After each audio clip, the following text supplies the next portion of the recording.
Alright, this video is going to be a little bit on the V8 swap. Also, at the end of this video will be the video to the Porsche and the Plymouth I got. So I'll put the timestamps down in the description below, so check those out. Like, comment, subscribe. Let me know what you think. I want to kind of expand my channel a little bit. So give me pointers on how to make it better. If there's any vehicles you want to see, I currently own like 23 vehicles, 25 vehicles right now. I'll put that in a list down below too. Is there any of those vehicles you really want to see more so than the rest? Let me know. I want to, like I said, I want to expand things. So like, comment, subscribe. Let's make this into something.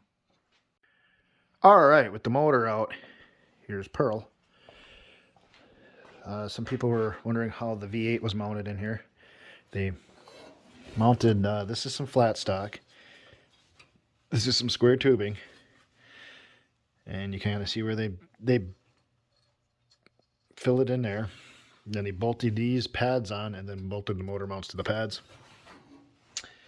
And some C-channel up there. So that's the motor mounts. The radiator hose they used is this one right here. So it's a Napa hose, part number 7915. And the lower hose, I don't know where I set it at the second.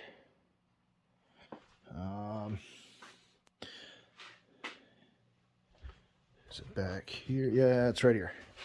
So don't know what this off of, but it's been modified. So that's one of the that's the trans cooler, or not the trans cooler. This is a trans cooler. They got it zip tied to the grill for the automatic. The automatic has got a cable shift going up to there.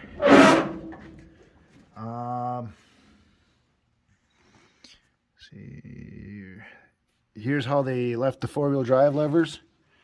Looks like they welded some, they made a bracket. The parking brake doesn't work. In fact, the whole rod bends. The vacuum accumulator isn't hooked up on the transmission, so that probably should be hooked up.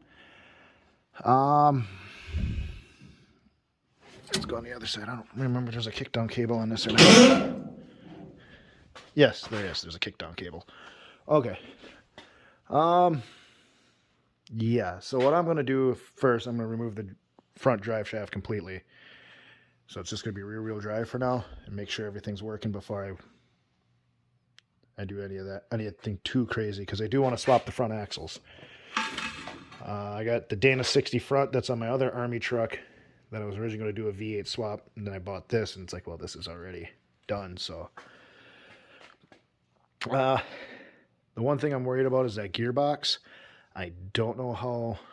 I've been reading online, they're not the strongest in the world, so that kind of got me a little nervous, because you know, you can only die. That's bad. So they do got the stock radiator with the shroud. They got the short style water pump, which I have sitting right there. So there's the short style water pump instead of the long style. So you got to have the short style, like pulleys in the front. For people that don't know, the short style, I believe, was all used on like the earlier style small blocks. Later, they kind of went with stuff that stuck out a little further, which everything ended up fitting pretty good. They had a Quadrajet carburetor. I'm going to run an Edelbrock.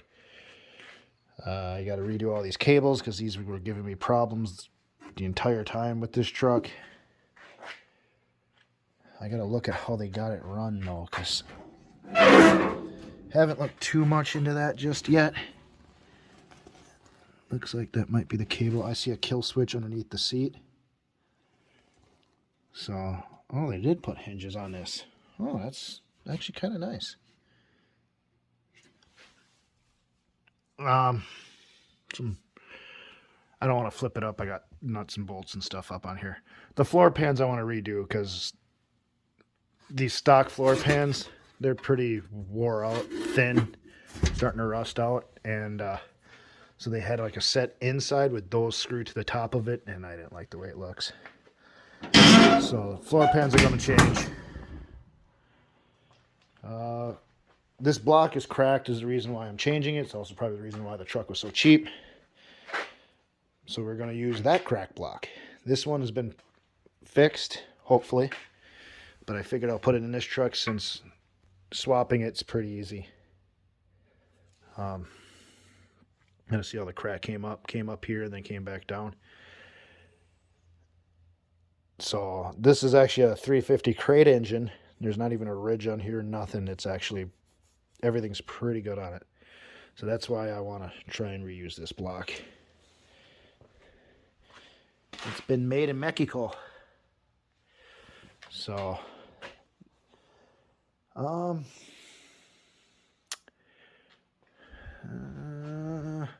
right now my jack's holding up my transmission because my transmission jack doesn't reach.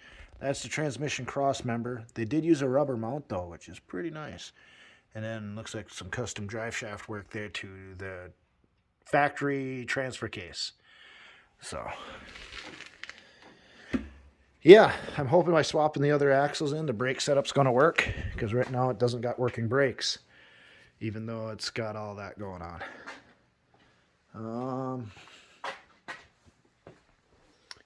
Come around here.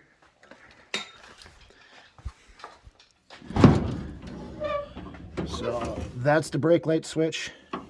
That's a bunch of wiring. I try not to look at it, but kind of that's how they got it going on there. It looks like that's the complete bracket from underneath the dash of a car, retrofitted up in there, and then they tried welding it to the thin metal on the dash. So this dash isn't coming out. Kind of sucks. I wanted to swap out that gauge cluster. Yeah. So this is the push button start. I do want to relocate that. Maybe put the button down here or something, so you still have to move your foot to hit it. I just think that's be cooler, much more fitting to what the truck is. Here's one of the brake lines. There's the cable mount. Comes up, loops around, and then is up there. Kind of see it a little bit going to the shifter in the glove box. So I'm not a big fan of that either. I would actually, depending on how well everything goes with this truck, I might see about getting like a low car shifter that bolts clamps to the top and you got the stick coming up, so it still looks like it could be a factory manual. I want to keep as much as the original cosmetics in the truck as possible. Like, I want to keep the factory steering wheel and the column. Like, to me, that's such a huge part on these trucks. I hate it when people like do swaps and then they use newer columns and steering wheels, because to me it just, that's the first thing I see when I look into a vehicle that's been swapped like that, and it's just like, oh. But so yeah, that's a little bit on that. Here's the Plymouth, 1940 Plymouth, flathead inline six. Be, I believe, a two-door sedan, I think is what they call them, with the back like this. So, kind of just got this chilling here. Interior is all there. Clean title. I got her filled up with some stuff at the moment. Just gonna be another quick video here, just nothing quick. I mean, nothing too in-depth. Turns over by hand. 3-speed on the column. It's still got the heater. It's got a factory radio. Look at that. So this sucker is nice. Turn signals, lights, keys. She's pretty sweet. Guy's also throwing in some seats with it because he was gonna use some modern seats. I don't know why this is not shut now. It's shut all the other times. What is it hitting?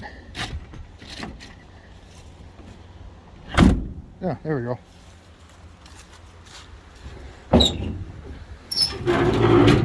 Look at that. flathead inline six. Powerhouse. So I'm gonna look into maybe getting this going, but that's about it. So yep. Yeah, it's another one to my collection. Though I've never owned a year from 1987. Now I do. Traded it for, I traded the Mullerbird for it, so we'll see. She's rough. So was the Mullerbird. Runs? Hell no. Why would I do that?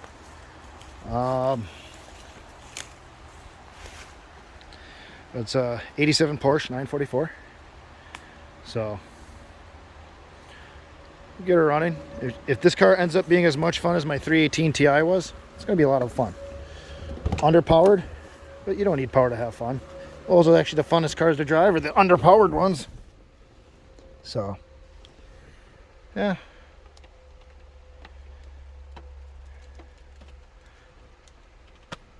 We'll see. Quick little video here. If it wasn't raining, maybe do a little bit more in-depth one, but it's raining. Lame.